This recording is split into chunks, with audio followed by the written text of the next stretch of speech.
Hello, my name is Vale Fisher, and I am the Community Education and Training Manager for the Shelter for Abused Women and Children. For those of you that are not familiar with the shelter, we offer a variety of free and confidential services for victims of human trafficking and domestic violence. Today, I'm very happy to be discussing with you technology's influence on children. So let's go ahead and get started.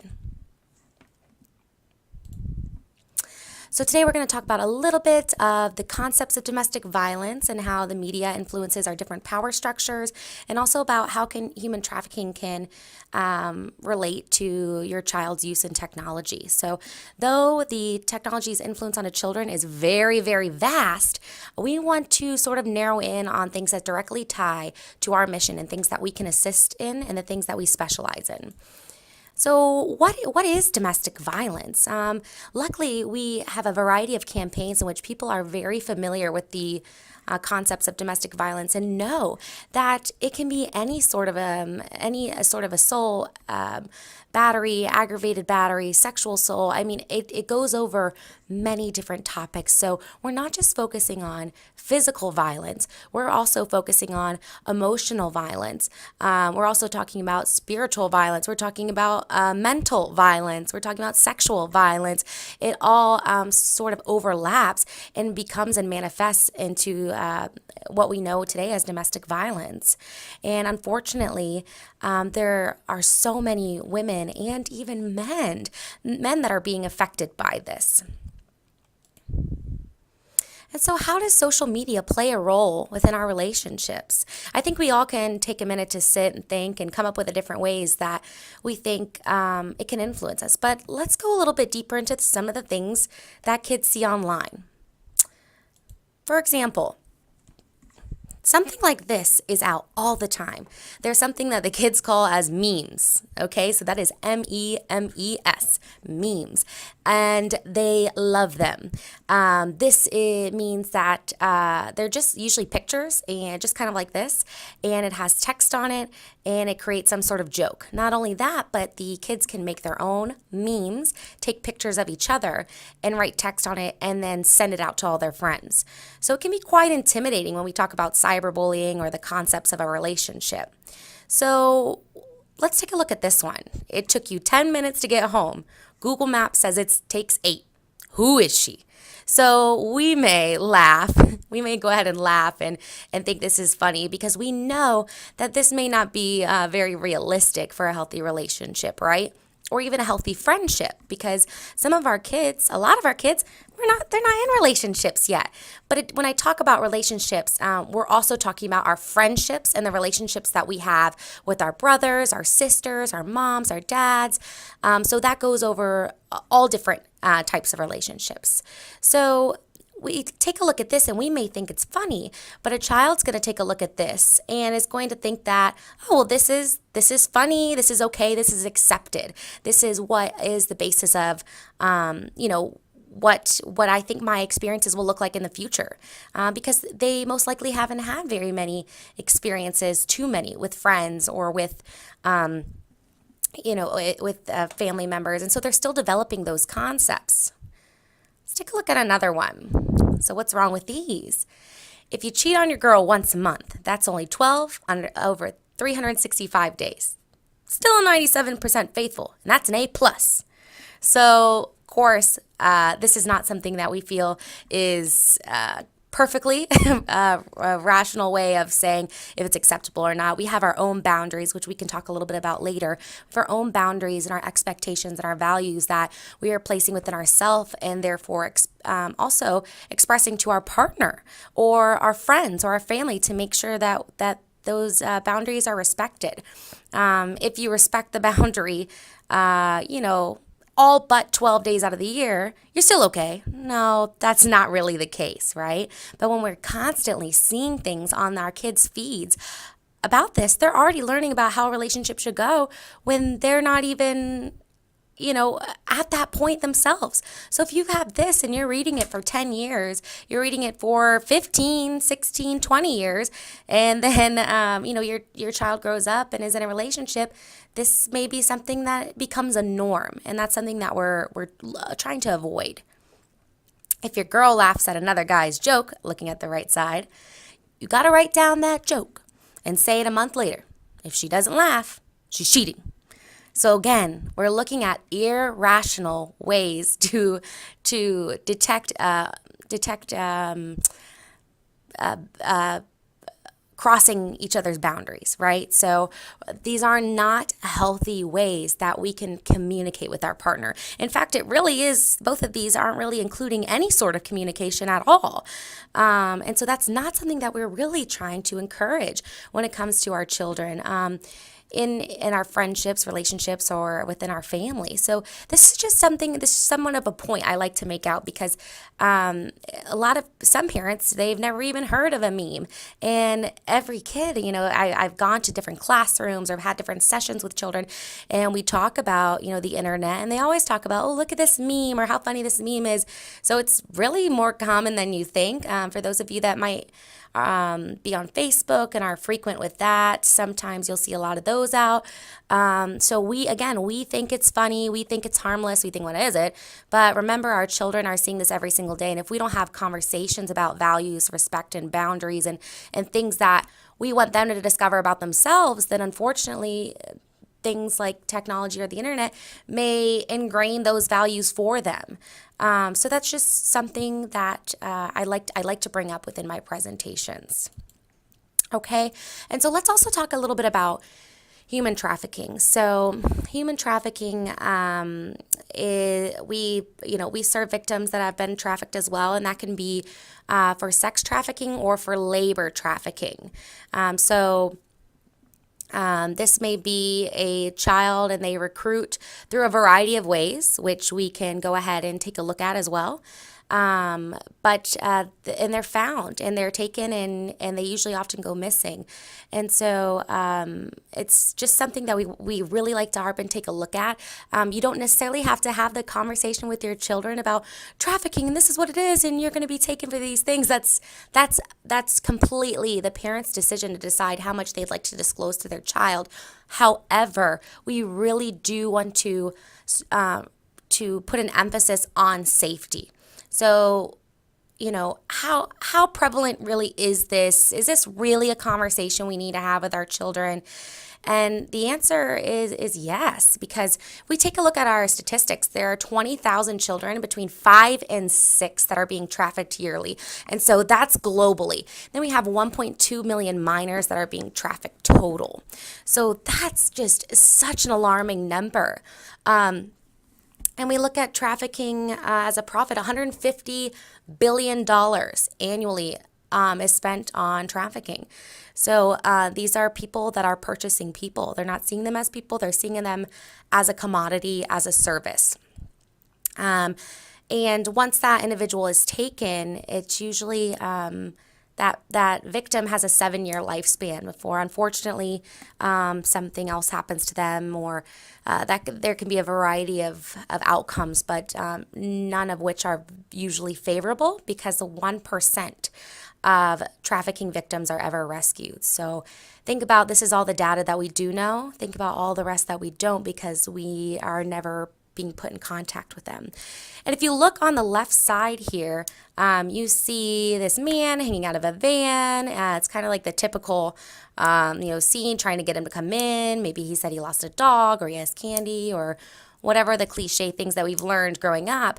Well, unfortunately, this is not happening so much now. And the reason is because of technology, right? So we're having individuals that are luring children through job sites, through chat rooms, through Instagram, through all of these different avenues in order to speak with them. So when we talk about trafficking, we're talking about force, fraud, and coercion.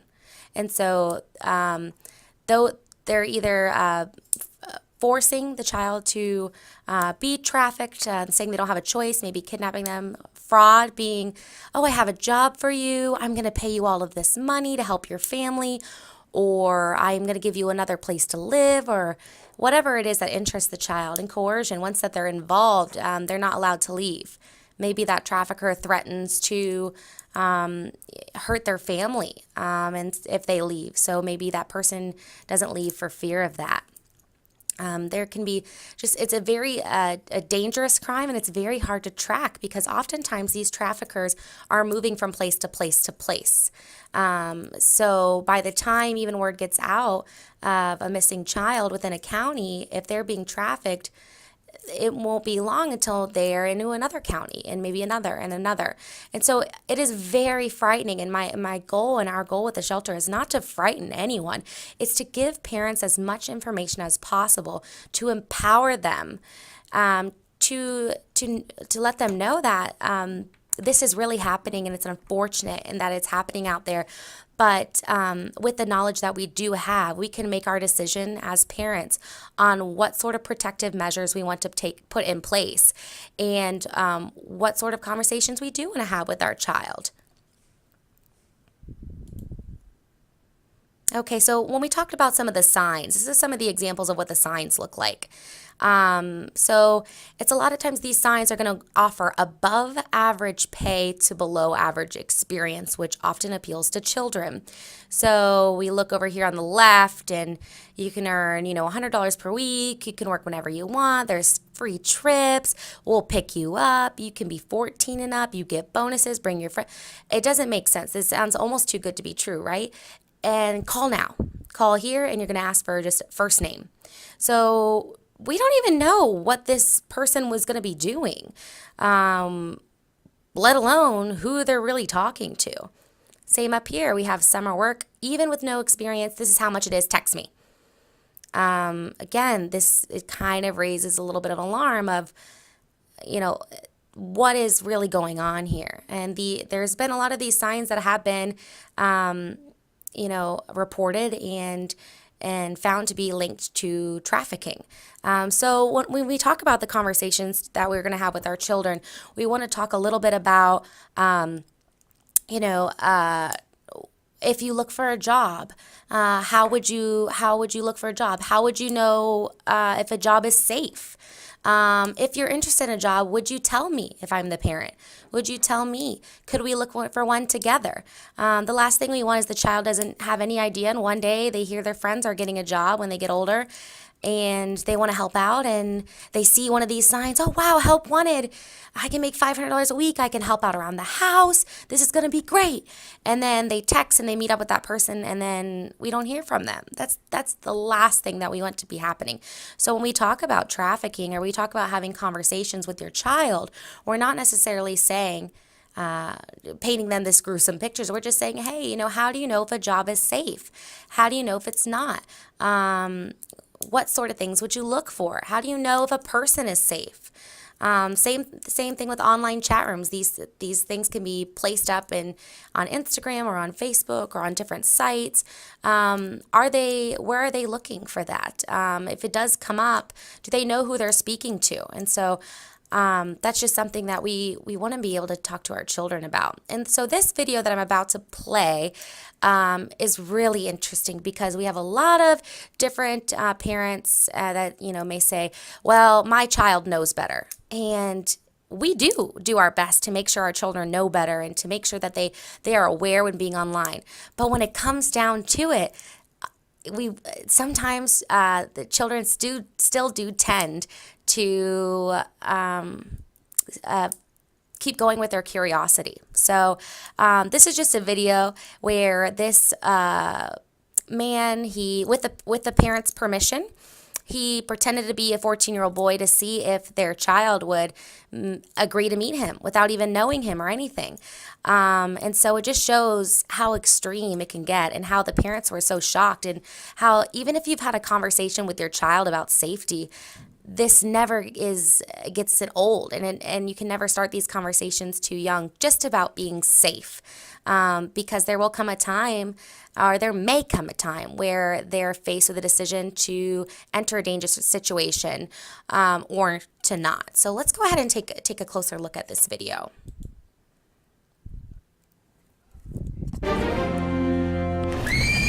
It's a shocking video burning up the internet as parents learn their kids have agreed to meet a stranger they met online. Michaela, are you crazy? The video was created by Kobe Person, a 21-year-old from New Jersey who has a massive following on YouTube. I made a fake profile on Facebook, posing as a 15-year-old boy. With the parents' permission, I friend requested 3 girls, ages 14, 13, and 12 years old. Most of them said like a generic thing like, oh, how do I know you, or who are you? I don't know you, why are you talking to me? And I'd be like, oh no, I just moved to the town. I moved to your town and I'm just trying to make friends. The video shows 3 scenarios. In one, a 13-year-old girl agrees to meet Kobe in a park. So I just got a text.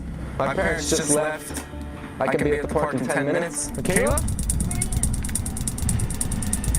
From Facebook. Her dad was waiting with Kobe. Michaela, are you crazy? Are you out of your mind? Sorry. This dad was sure his 12-year-old daughter knew about stranger danger. She wants to chill tonight, supposedly. What do you think about that? I don't think she's gonna open the door. Gotta hope she doesn't open that door. But to her dad's horror, she did. Gina, get over here. Get over here. What's wrong with you? What's wrong with you? I'm sorry. How can you do this? You're 12 years old. This guy's 20 years old.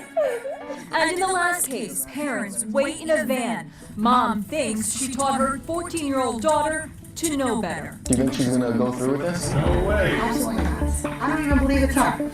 Probably don't have friends playing around with that. But here she comes. Mom and Dad put on hoods to really hammer home their message.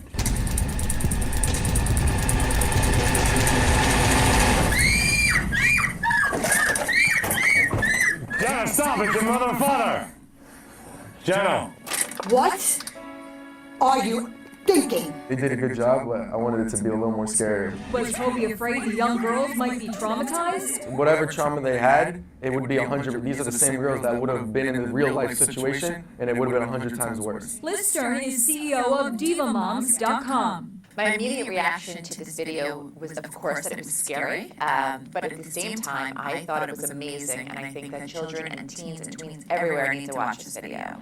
There are skeptics. Some think it's all a setup with the kids even being in on the act. One online comment reads, "I think this was all staged. The people are actors. But this is a good message."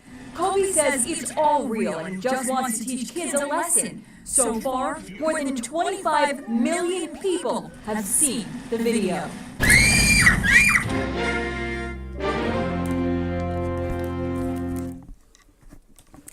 Okay, and so of course we are not asking anyone to go out and make a fake profile and have a mask on and do this whole thing. No, this is not the purpose of this video. The purpose of this video is just to shed light on there are so many parents out there that are convinced that, you know, I've had the conversation with my child before, they should know better, and the conversation should come up as frequently as, you know, as frequently as they go online, right? Because that's where the threat constantly is. So this just really encourages conversation, so that way actions, you know, are never put into place where they are in harm's way.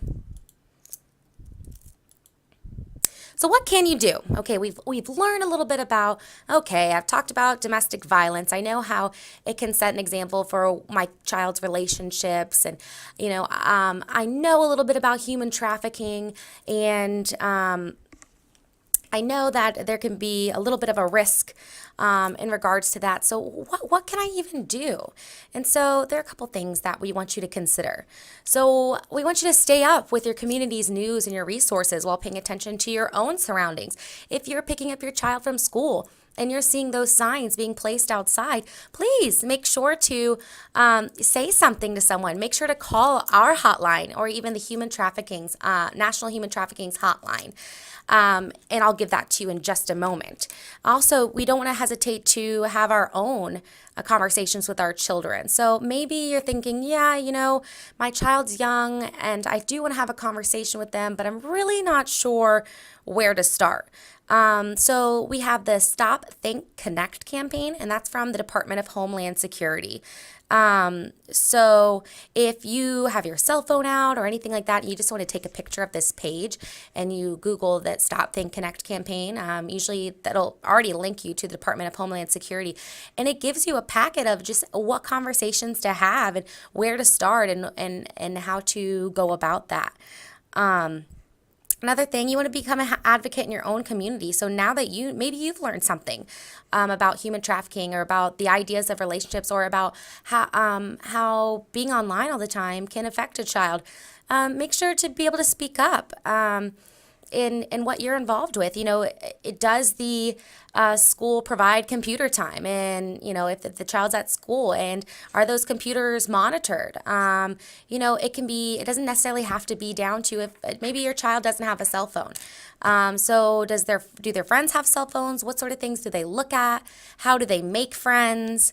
Asking those sort of questions, because we never know unless we ask. And so also there's different apps for surveillance. So basically that's going to be like parental control apps. So we have some parents that say, I go through my kid's phone, I don't care, I look through all of it. And we have other parents that say, yeah, that's not really what I do.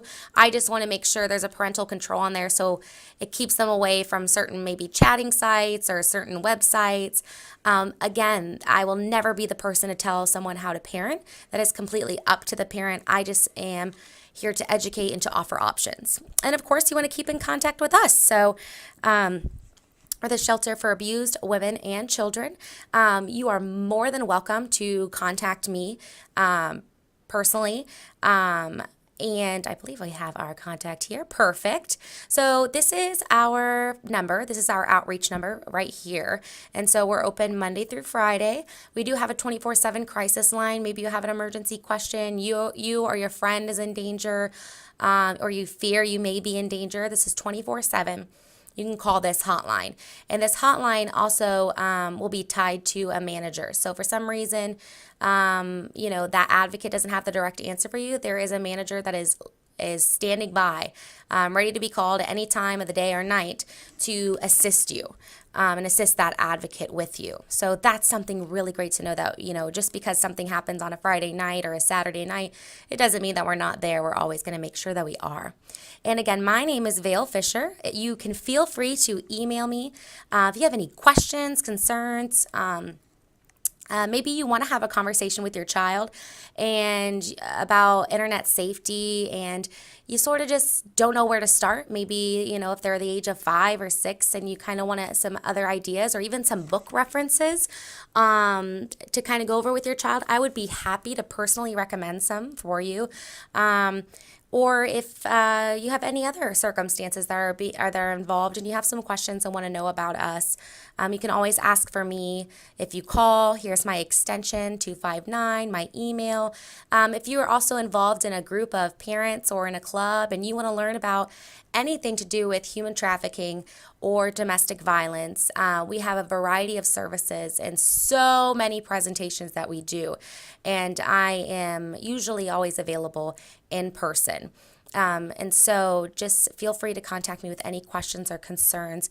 It was a pleasure to be able to present this information to you. If you have, again, questions or concerns, please feel free to contact me. And thank you so much for listening. We really do appreciate it, because this knowledge is really power, and it empowers us to make these healthy decisions and to teach those decisions to our children as well. Thank you.